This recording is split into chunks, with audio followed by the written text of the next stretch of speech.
کملی میں لپٹنے والے، رات کو قیام کیا کرو مگر تھوڑی سی رات، یعنی نصف رات یا اس سے کچھ کم قیام کرو یا کچھ زیادہ، اور قرآن کو اچھی طرح ٹھہر ٹھہر کر پڑھا کرو۔ ہم ان قریب تم پر ایک بھاری فرمان نازل کریں گے، کچھ شک نہیں کہ رات کا اٹھنا نفس کو سخت پامال کرتا ہے، اور اس وقت ذکر بھی خوب درست ہوتا ہے۔ دن کے وقت تو تمہیں اور بہت سے شغل ہوتے ہیں، تو اپنے پروردگار کے نام کا ذکر کرو اور ہر طرف سے بے تعلق ہو کر اسی کی طرف متوجہ ہو جاؤ۔ وہی مشرق اور مغرب کا مالک ہے، اس کے سوا کوئی معبود نہیں، تو اسی کو اپنا کارساز بناؤ۔ اور جو دل آزار باتیں یہ لوگ کہتے ہیں ان کو سہتے رہو،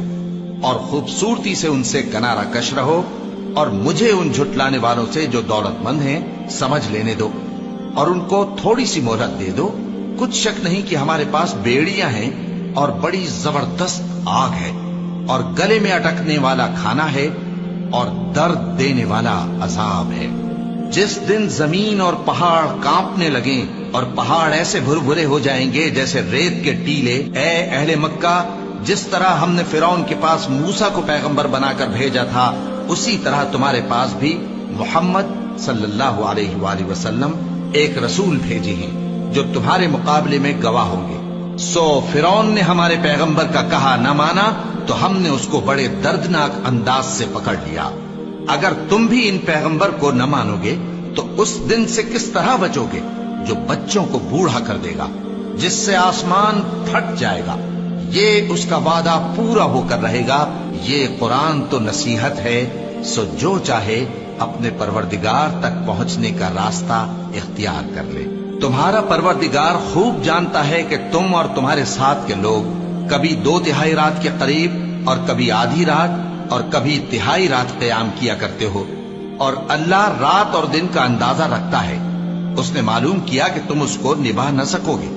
تو اس نے تم پر مہربانی کی، پس جتنا آسانی سے ہو سکے اتنا قرآن پڑھ لیا کرو۔ اس نے جانا کہ تم میں بعض بیمار بھی ہوں گے، اور بعض اللہ کے فضل یعنی معاش کی تلاش میں ملک میں سفر کریں گے، اور بعض اللہ کی راہ میں لڑیں گے، تو جتنا آسانی سے ہو سکے اتنا قرآن پڑھ لیا کرو، اور نماز قائم کرتے رہو، اور زکوٰۃ ادا کرتے رہو، اور اللہ کو نیک نیتی سے قرض دیتے رہو، اور جو عمل نیک تم اپنے لیے آگے بھیجو گے اس کو اللہ کے ہاں بہتر اور صلے میں بہت عظیم پاؤ گے، اور اللہ سے بخشش مانگتے رہو، بے شک اللہ بخشنے والا ہے، مہربان ہے۔